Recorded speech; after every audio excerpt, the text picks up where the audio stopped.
Вот, в общем, вопрос был такой, что вот по поводу армии, я, к примеру, считаю, что так как у нас маленькая республика, у нас армия должна быть добровольно, а не принудительно, потому что когда принудительная армия, все же эти молодые парни защищают карманы олигархов, да, действующей власти, которая отнюдь может действовать совсем непорядочно, как нам известно. Вот, а что вы по этому поводу скажете, Николай? Вот как вот можно Я вот на самом думаю, деле так вот активную позицию занимать, как это до людей это доносить, чтобы они просыпались, чтобы мамы все-таки заботились о своих детях. ну, несколько вопросов сразу же. Я начну по порядку, Ну там, а да, вы ну это потом просто напомните все с армией следующее. сказано, все с армией.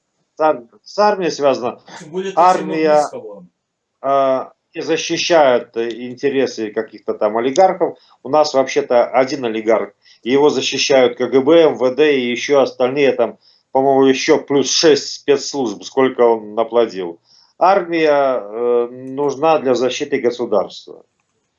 И если кто-то считает, что это слишком большая роскошь, то, поверьте, провоцируя своей беззащитностью агрессию, получать войну, оккупацию, это намного-намного сложнее и дороже. У нас неспокойный уже регион, недалеко от нас идет война. И лучший способ избежать войны – иметь сильную, нормальную, хорошо обученную и, очень важно, патриотичную армию, патриотически воспитанную. Вот у нас это с этим самая большая проблема, с патриотизмом в армии. У нас она как филиал российской армии воспитывается. Хотя надо сказать, что молодые офицеры, чем моложе, чем ниже там по этой службе, иерархии служебной, тем они более патриотичны. А чем выше, там наоборот. Сдадут, в случае чего шансов как бы маловато, что они будут бороться, если там с востока будет агрессия. До Вот. Но последнего армия никто не должна будет быть биться. готова к нападению с любой стороны.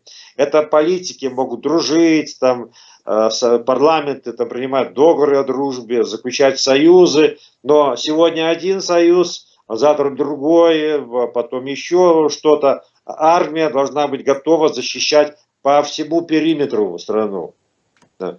И еще армия должна быть в наших условиях обязательно предусматривать призывной контингент, потому что мы небольшая страна, профессиональная армия небольшая, она даже если она такого же количества целиком профессиональная будет, как сейчас, а сейчас небольшая армия, то в случае конфликта, к сожалению, ну, надо намного-много больше людей.